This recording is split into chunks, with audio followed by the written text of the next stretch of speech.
जब जब भी संसार में अधर्म, दुख और अज्ञान बढ़ता है, तब कोई महापुरुष जन्म लेता है जो मानवता को प्रकाश दिखाता है। ऐसे ही एक दिव्य पुरुष थे सिद्धार्थ, जो आगे चलकर गौतम बुद्ध कहलाए। राजमहल में जन्मे इस बालक का जीवन बाहरी दृष्टि से पूर्ण था। धन, वैभव, ऐश्वर्य, सुरक्षा, सब कुछ उनके चरणों में था। उनके पिता राजा शुद्धोधन चाहते थे कि उनका पुत्र चक्रवर्ती सम्राट बने, इसलिए उन्होंने सिद्धार्थ को हर दुख, हर पीड़ा, हर कष्ट से दूर रखा।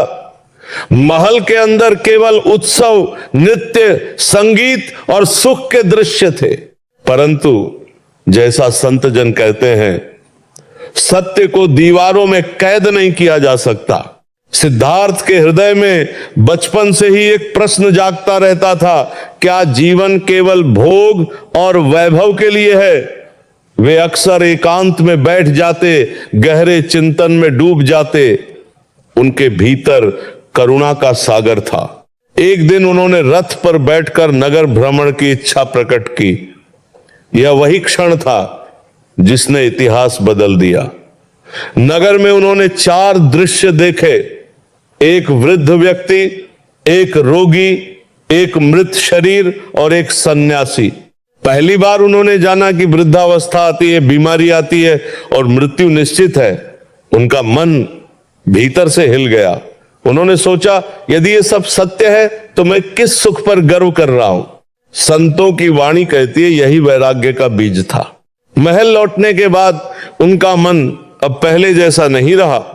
संगीत भी उन्हें शोर लगने लगा, उत्सव भी खाली प्रतीत होने लगे।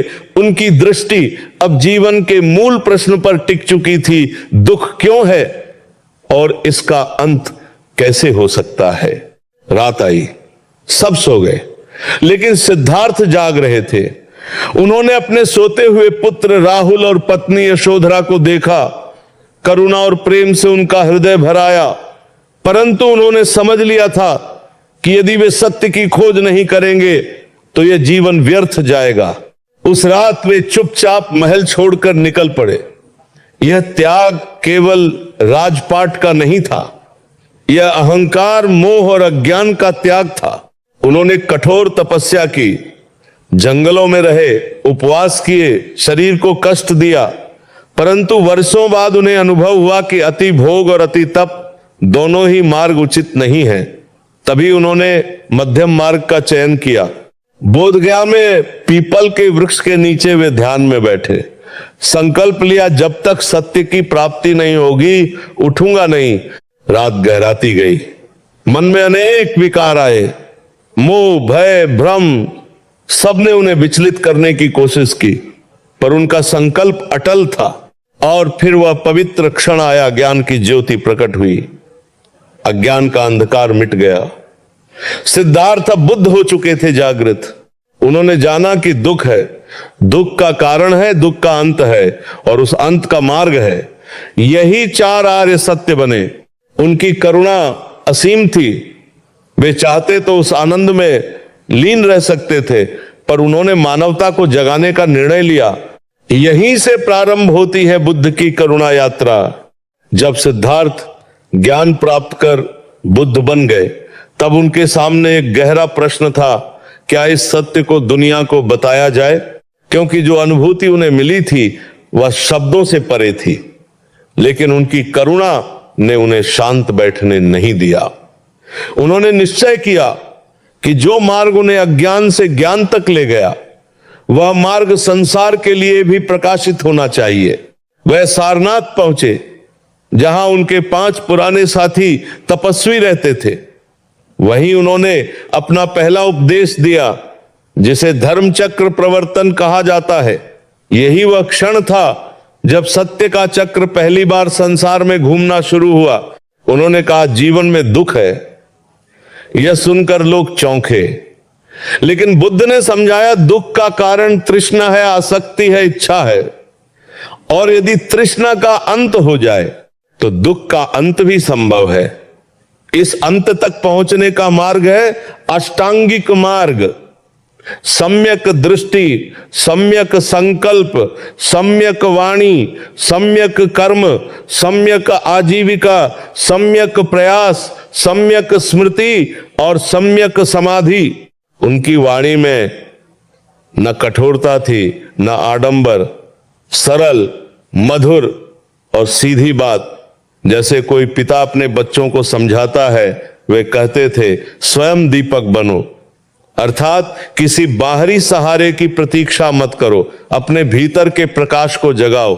धीरे धीरे लोग उनके पास आने लगे, राजा, व्यापारी, किसान, स्त्रियां, साधु, सब। उनके सामने कोई छोटा बड़ा नहीं था, वे सबको समान दृष्टि से देखते थे। यही उनकी करुणा की महिमा थी। उन्होंने जाति पाति के भेद को अस्वीकार किया और कहा कि मनुष्य अपने कर्मों से महान बनता है, जन्म से नहीं। राजा बिंबिसार ने उनका सम्मान किया, अनेक गणराज्यों ने उन्हें आमंत्रित किया, लेकिन बुद्ध कभी वैभव में नहीं फंसे। वे साधारण वस्त्र पहनते, भिक्षा पर जीवन यापन करते और निरंतर चलते रहते, गांव गांव, नगर नगर। उनकी शिक्षा केवल सिद्धांत नहीं थी, वह जीवन जीने की कला थी। वे कहते थे कि क्रोध को प्रेम से जीतो, घृणा को करुणा से जीतो। यदि कोई तुम्हें अपमानित करे तो उसे द्वेष से नहीं, समझ से उत्तर दो। उनके जीवन में अनेक घटनाएं आईं जब लोगों ने उनका विरोध किया, अपमान किया, यहां तक कि षड्यंत्र भी रचे, लेकिन वे अडिग रहे। एक बार किसी ने उन्हें अपशब्द कहे, बुद्ध मुस्कुराए और बोले, यदि कोई तुम्हें उपहार दे और तुम उसे स्वीकार न करो तो वह उपहार किसके पास रहेगा? व्यक्ति ने कहा, देने वाले के पास। बुद्ध बोले, मैं तुम्हारे अपशब्द स्वीकार नहीं करता।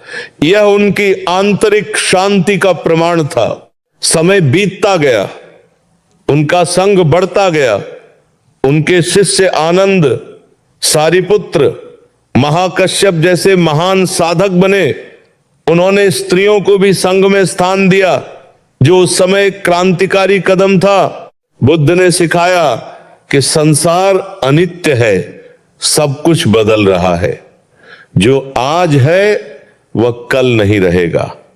इसलिए मोह में बौंध कर दुख मत पालो, वर्तमान क्षण में जागो, सजग रहो। उनकी शिक्षाओं का सार करुणा, मैत्री और मध्यम मार्ग था। न अत्यधिक भोग, न अत्यधिक तप, संतुलन ही जीवन का सत्य है। अंततः वह समय भी आया जब उनका शरीर वृद्ध हो चुका था। वे जानते थे कि अब महापरिनिर्वाण का समय निकट है। कुशीनगर में वे अपने अंतिम क्षणों में भी शांत थे। उन्होंने अपने शिष्यों से कहा, सब कुछ अनित्य है, अपने उद्धार के लिए प्रयत्नशील रहो। यह अंतिम संदेश था जागृति का, आत्मनिर्भरता का, सतत प्रयास का। जब उन्होंने अंतिम श्वास ली तब केवल एक महापुरुष का शरीर शांत हुआ। उनकी शिक्षाएं अमर हो गई। आज भी दुनिया भर में लाखों लोग उनके मार्ग पर चलकर शांति खोजते हैं। गौतम बुद्ध का जीवन हमें सिखाता है कि सच्ची विजय बाहरी दुनिया को जीतने में नहीं, बल्कि अपने मन को जीतने में है। उन्होंने राजपाट छोड़ा, तपस्या की, मध्यम मार्ग अपनाया और अंततः वह सत्य पाया जिसने मानवता को करुणा का मार्ग दिखाया। उनकी कहानी केवल इतिहास नहीं, आत्म जागरण का निमंत्रण है। यदि हम उनके संदेश को समझ लें, अहिंसा, करुणा, संतुलन और जागरूकता, तो हमारा जीवन भी शांति से भर सकता है। यही बुद्ध की अमर विरासत है। अंधकार में दीपक जलाना और हर हृदय को यह विश्वास देना कि ज्ञान की ज्योति हर किसी के भीतर छिपी है।